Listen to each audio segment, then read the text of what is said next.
राधे राधे दोस्तों। नाग पंचमी की सबसे प्राचीन कथा। जब नाग देव बने भाई। प्राचीन काल में एक सेठ जी के 7 पुत्र थे। सातों के विवाह हो चुके थे। सबसे छोटे पुत्र की पत्नी श्रेष्ठ चरित्र की विदुषी और सुशील थी, परंतु उसके भाई नहीं था। एक दिन बड़ी बहू ने घर लीपने को पीली मिट्टी लाने के लिए सभी बहुओं को साथ चलने को कहा, तो सभी धलिया और खुरपी लेकर मिट्टी खोदने लगीं। तभी वहां एक सर्प निकला, जिसे बड़ी बहू खुरपी से मारने लगी। यह देखकर छोटी बहू ने उसे रोकते हुए कहा, मत मारो इसे, यह बेचारा निरपराध है। यह सुनकर बड़ी बहू ने उसे नहीं मारा। तब सर्प एक और जा बैठा। तब छोटी बहू ने उससे कहा, हम अभी लौट कर आती हैं, तुम यहाँ से जाना मत। यह कहकर वह सबके साथ मिट्टी लेकर घर चली गई और वहां कामकाज में फंसकर सर्प से जो वादा किया था उसे भूल गई। उसे दूसरे दिन वह बात याद आई तो सबको साथ लेकर वहां पहुंची और सर्प को इस स्थान पर बैठा देखकर बोली, सर्प भैया नमस्कार। सर्प ने कहा, तू भैया कह चुकी है, इसलिए तुझे छोड़ देता हूँ, नहीं तो झूठी बात कहने के कारण तुझे अभी डस लेता। वह बोली, भैया मुझसे भूल हो गई, उसकी क्षमा मांगती हूँ। तब सर्प बोला, अच्छा, तू आज से मेरी बहन हुई और मैं तेरा भाई हुआ, तुझे जो मांगना हो मांग ले। वह बोली, भैया मेरा कोई नहीं है, अच्छा हुआ जो तू मेरा भाई बन गया। कुछ दिन व्यतीत होने पर वह सर्प मनुष्य का रूप रखकर उसके घर आया और बोला कि मेरी बहन को भेज दो।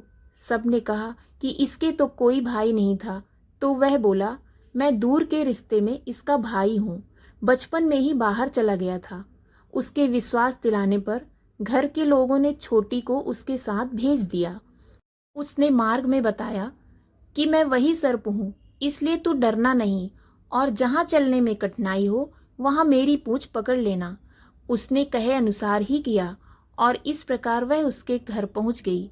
वहाँ के धन ऐश्वर्य को देखकर वह चकित हो गई। एक दिन सर्प की माता ने उससे कहा, मैं एक काम से बाहर जा रही हूँ, तू अपने भाई को ठंडा दूध पिला देना। उसे यह बात ध्यान न रही और उसने गर्म दूध पिला दिया, जिससे उसका मुंह बुरी तरह जल गया। यह देखकर सर्प की माता बहुत क्रोधित हुई, परंतु सर्प के समझाने पर वह शांत हो गई। तब सर्प ने कहा कि बहन को अब उसके घर भेज देना चाहिए। तब सर्प और उसके पिता ने उसे बहुत सा सोना, चांदी, जवाहरात, वस्त्र, आभूषण आदि देकर उसके घर पहुंचा दिया। इतना ढेर सारा धन देखकर बड़ी बहू ने ईर्ष्या से कहा, भाई तो बड़ा धनवान है, तुझे तो उससे और भी धन लाना चाहिए। सर्प ने यह वचन सुना तो सब वस्तुएं सोने की लाकर दे दी। यह देखकर बड़ी बहू ने कहा, इन्हें झाड़ने की झाड़ू भी सोने की होनी चाहिए। तब सर्प ने झाड़ू भी सोने की लाकर दी। सर्प ने छोटी बहू को हीरा मणियों का एक अद्भुत हार दिया था। उसकी प्रशंसा उस देश की रानी ने भी सुनी और वह राजा से बोली कि सेठ की छोटी बहू का हार यहाँ आना चाहिए। राजा ने मंत्री को हुक्म दिया कि उससे वह हार लेकर शीघ्र उपस्थित हो। मंत्री ने सेठ जी से जाकर कहा कि महारानी जी छोटी बहू का हार पहनेंगी, वह उससे लेकर मुझे दे दो। सेठ जी ने डर के कारण छोटी बहू से हार मंगाकर दे दिया। छोटी बहू को यह बात बहुत बुरी लगी। उसने अपने सर्प भाई को याद किया और आने पर प्रार्थना की, भैया रानी ने हार छीन लिया है, तुम कुछ ऐसा करो कि जब वह हार उसके गले में हो तब तक के लिए सर्प बन जाए और जब वह मुझे लौटा दे तब हीरो मणियों का हो जाए। सर्प ने ठीक वैसा ही किया। जैसे ही रानी ने हार पहना वैसे ही वह सर्प बन गया। यह देखकर रानी चीख पड़ी और रोने लगी। यह देखकर राजा ने सेठ के पास खबर भेजी कि छोटी बहू को तुरंत भेजो। सेठ जी डर गए कि राजा न जाने क्या करेगा। वे स्वयं छोटी बहू को साथ लेकर उपस्थित हुए। राजा ने छोटी बहू से पूछा, तूने क्या जादू किया है, मैं तुझे दंड दूंगा।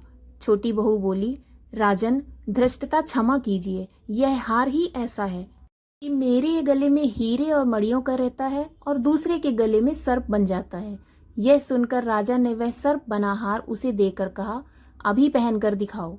छोटी बहू ने जैसे ही उसे पहना वह हीरे और मणियों का हो गया। यह देखकर राजा को उसकी बात का विश्वास हो गया और उसने प्रसन्न होकर उसे बहुत सी मुद्राएं भी पुरस्कार में दी। छोटी बहू अपने हार और मुद्राएं सहित घर लौट आई। उसके धन को देखकर बड़ी बहू ने ईर्ष्या के कारण उसके पति को सिखाया कि छोटी बहू के पास कहीं से धन आया है। यह सुनकर उसके पति ने अपनी पत्नी को बुलाकर कहा, ठीक ठीक बता कि यह धन तुझे कौन देता है। तब वह सर्प को याद करने लगी।